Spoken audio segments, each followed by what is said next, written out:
In this lecture series, we're going to continue with the government roles, the Triple P, fostering R&D, and challenges in R&D. So let's start. Firstly, government play a crucial role in R&D. There are numbers of government roles, but here we're going to cover on the funding, tax incentive for R&D companies, investment in infrastructure, setting high targets that require innovation, and investment in human capital formation. Start with the funding. So government can fund R&D directly by offering grants to universities and research centers. They can also fund R&D directly by offering contracts to corporations for performing research in specific areas. The next role of government in R&D is by giving tax incentive for R&D companies. So this tax incentive is basically varies between countries.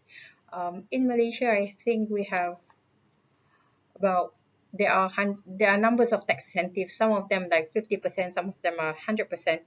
But basically, the function of the aim of giving companies or corporation the tax credit or tax incentive is to encourage corporations to invest in R&D in their countries. So, for example, in Australia, they gave 125% tax deduction for R&D expenses, and 50% of the most innovative companies in Australia are actually foreign based.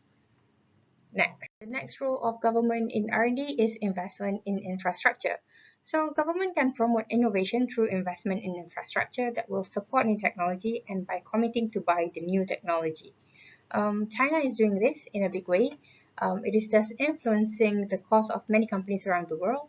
So since 2000, China has had a policy in place to encourage technology transfer from abroad, to force foreign companies to transfer their R&D operation to China in exchange for access to China's large volume markets. Therefore,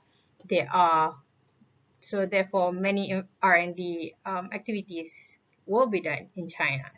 For example, any automobile manufacturer that wants to sell cars in China must enter into a partnership with Chinese company. As a result, General Motors, GM, Daimler, Hyundai, Volkswagen, and Toyota have all formed joint ventures with Chinese companies.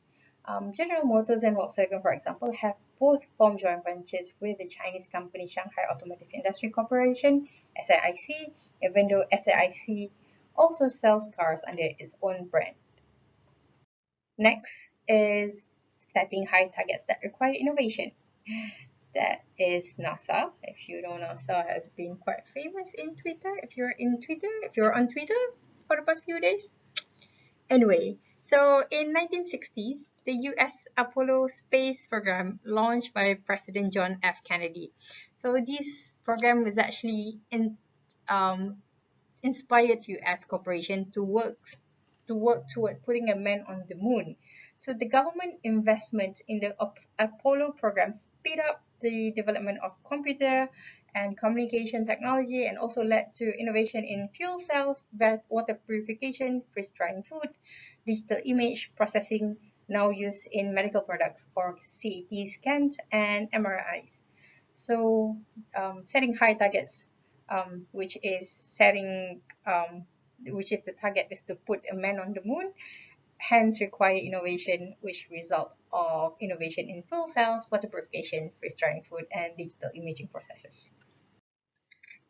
Also today, we can see a similar setting higher target which require innovation from the government policy coming from the European Union.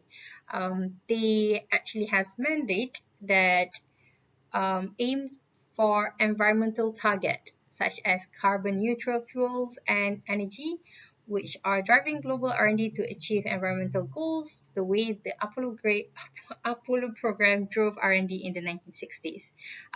You can have a look at the link given below. You can look at it on your lecture notes. Next is the investment in human capital formation. So implementation of other policies not directly targeted at R&D, which may have significant impact on the level of R&D investment, include competition policy and regulation, particularly with high R&D industries such as pharmaceutical and communication. So triple P refers to public-private sectors partnership.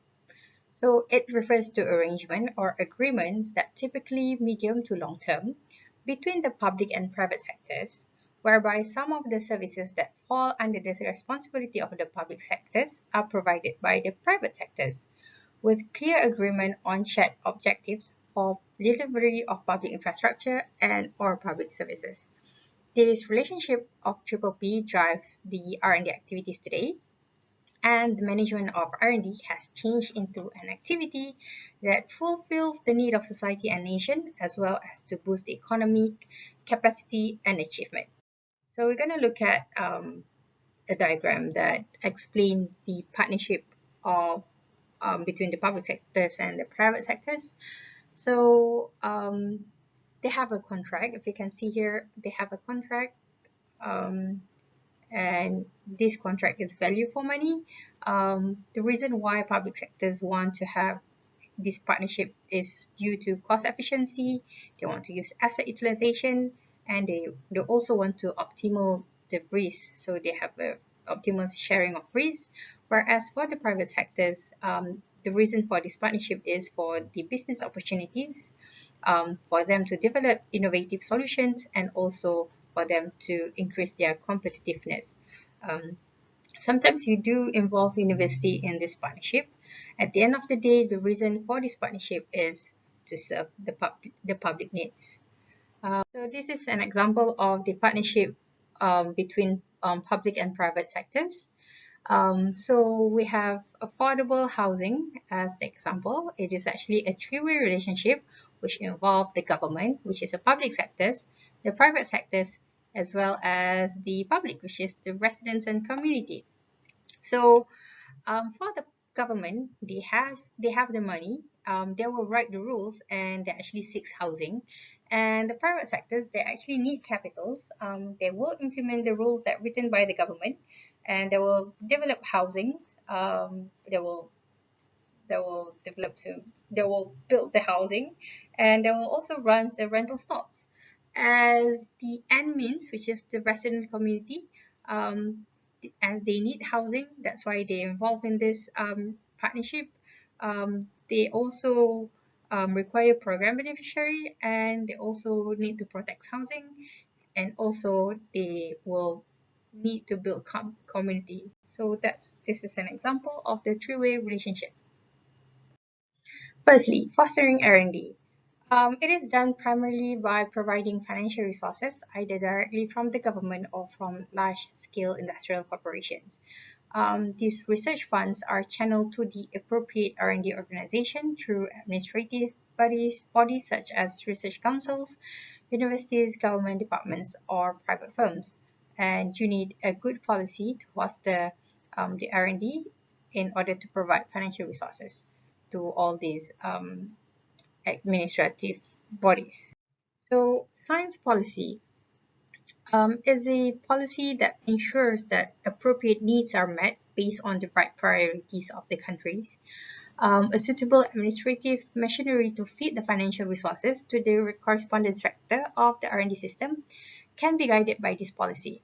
In Malaysia, we have our national policy on science and technology and innovation. You can have a look on this and by clicking on the link on your lecture notes. So challenges in R&D. So in a developing country like Malaysia, there are many challenges when it comes to conducting research. For example, R&D is perceived as a luxury, high cost activities. It is not just perceived, it is actually a high cost activities. So that's why you need the government to play their roles, to invest and to give fund. Also, the needs of the public prioritization of R&D, and also R&D is a long time scales. It's involved. It requires a long period of in order for you to achieve the product to be produced. You involve the research, and then you need the development process. That's actually a very long process. Next is it has uncertain outcomes. There are always uncertainties about whether the product will meet the original brief and the customer requirements. For example, pests may develop resistance to the product over time. You may have done the research, but by the time you finish, by the time you produce a product, the pests probably have developed the resistance. So yeah, um, in the end, it's probably not a useful product that you have planned initially. Next, difficulties in anticipating how conditions will change in the market and whether customer needs will change during the long R&D process. So, as we have discussed here, R&D is a long time scale, because R&D research and development is a long period, long processes.